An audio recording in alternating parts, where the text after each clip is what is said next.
ዋላ ወደ ውሃ ምንጭ እንደምትናፍቅ ነፍሴ አንተን ናፈቀች።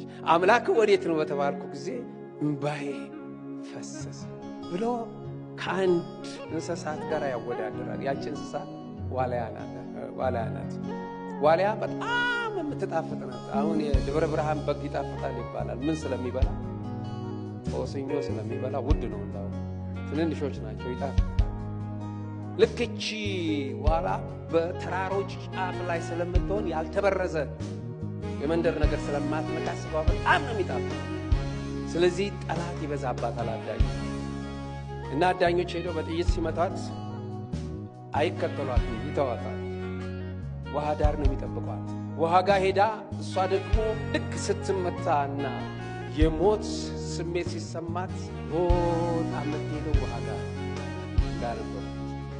ሄዳ ውሃውን አይደለም ውሃው ሞለኪል ሲነካት ወዲያው የሚያንጠባጥበው ደሟ ኢሚዲየትሊ ፈውስና ጤነኛ ትሆናለች።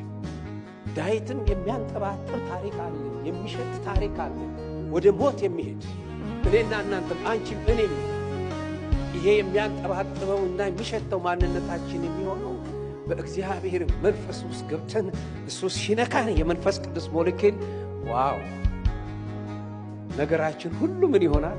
ይፈወሳል። በህይወት ኖራለን።